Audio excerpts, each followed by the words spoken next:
Imagine a city born as a small village of huts on the Tiber, and destined to rule for centuries, a world stretching from Britannia to the deserts of Arabia, from the Germanic forests to the coasts of North Africa. Rome doesn't become an empire because it is meant to be one. It gets there through a rare mix of discipline, opportunism, the ability to absorb enemies, administrative genius, and a ruthless talent for turning every crisis into a new system. Rome's secret, in the end, is this: it doesn't win only with its legions. It wins because it builds a way of living together that many peoples, in the end, accept or endure. Tradition tells the origins through Romulus and Remus and the symbolic date of 753 BC, but behind the myth there is a more concrete reality. Rome grows in a strategic place, a ford on the Tiber, between hills that are easy to defend and natural trade routes.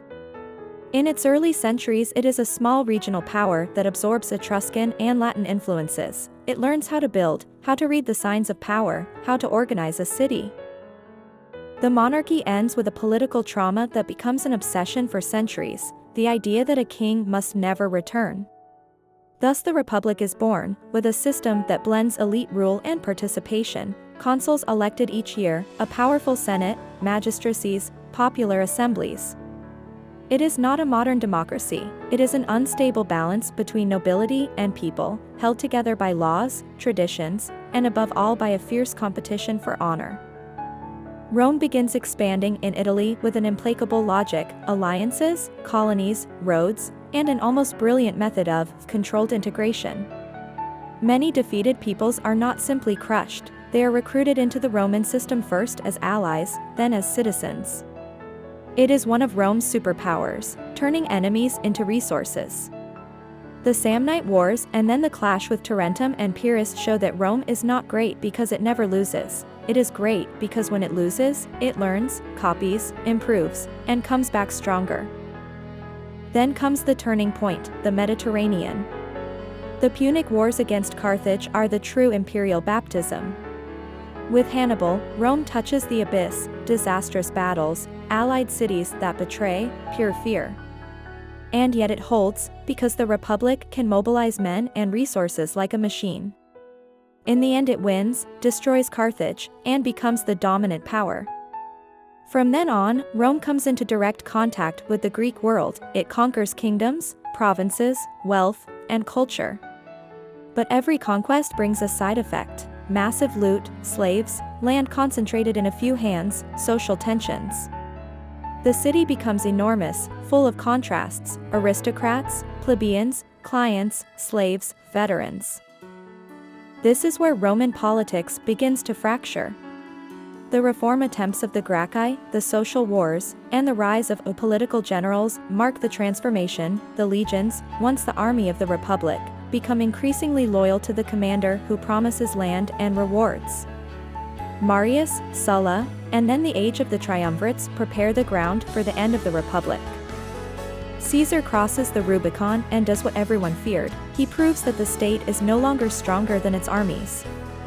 After his death, Rome plunges into one last massive civil war until the man emerges who understands how to change everything, without openly saying he has changed everything: Octavian Augustus. With Augustus the empire is born, but Rome calls it the Principate to avoid uttering the word it hates: monarchy.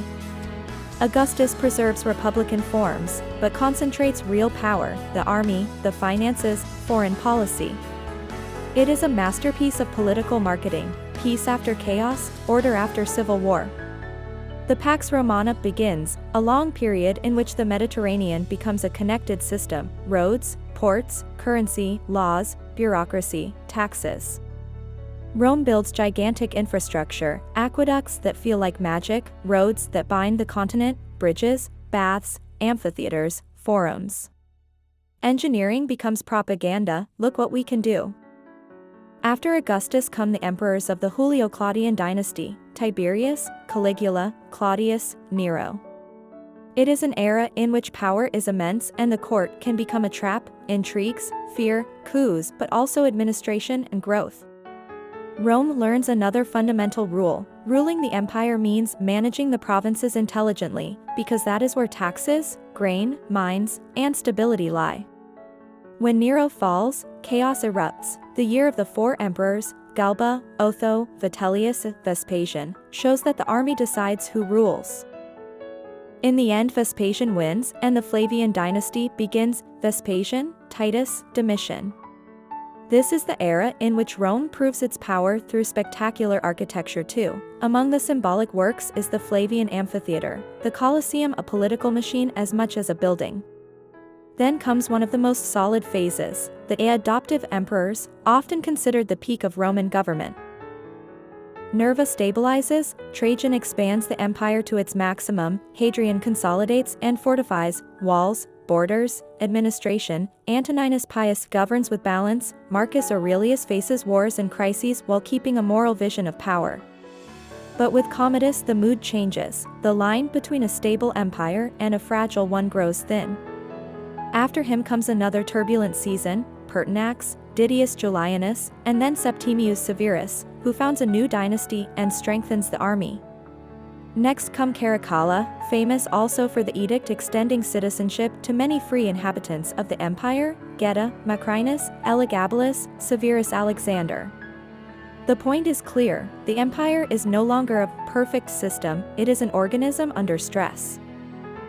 And then the great crisis of the 3rd century erupts, a period in which Rome seems on the verge of breaking apart.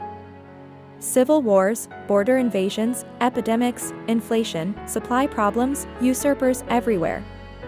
Many emperors pass in rapid succession, often as soldier emperors, Maximinus Thrax, Gordian I and II, Pupienus, Balbinus, Gordian III, Philip the Arab, Decius, Trebonianus Gallus, Aemilian, Valerian, Gallienus, Claudius Gothicus, Quintillus, Aurelian, Tacitus, Florian, Probus, Carus, Carinus, Numerian. It's a list that feels unbelievable, and it is. When power changes that often, it means the foundations are shaking. And yet Rome doesn't collapse. It adapts. Aurelian, for example, reunifies pieces that had broken away and fortifies the city with new walls, a clear sign that even Rome feels vulnerable. The great turning point comes with Diocletian, who realizes that an empire this vast can no longer be ruled as before. He reforms the administration, expands the bureaucracy, reorganizes the provinces, tries to stabilize the economy, and above all creates the Tetrarchy, 2 Augusti and 2 Caesars to govern together a world too large. It is a brilliant and fragile solution. After new internal struggles, Constantine emerges, reunifies power, and profoundly changes the face of the empire. He legalizes Christianity, which, from a persecuted movement, gradually becomes a pillar, founds a new capital in the East, Constantinople, and gives the empire a different center of gravity. In this phase, Rome is no longer only the city, it is an idea that can live elsewhere, too.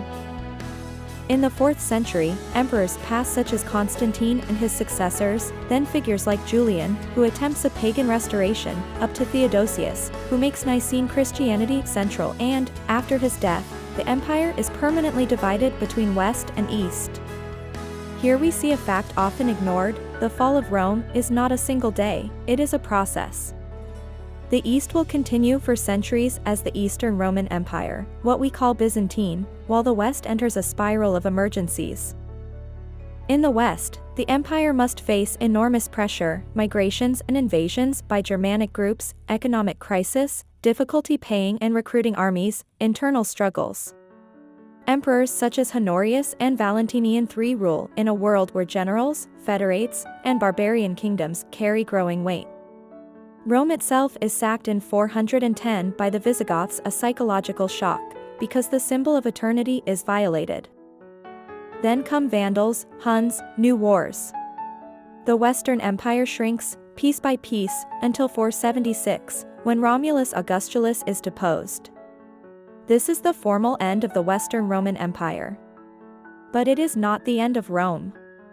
Because the greatest secret is that Rome falls politically in the West, but wins culturally everywhere. Its laws become the foundation of many legal systems. Its language, Latin, transforms into the Romance languages. Its roads and cities continue to live. Its ideas of citizenship, administration, engineering, and propaganda shape centuries. Even Roman science and technology, often practical and applied, remain a model. Architecture with arches and domes, Roman concrete, water systems, urban planning, medicine, and knowledge spread across the empire, texts, libraries, tools.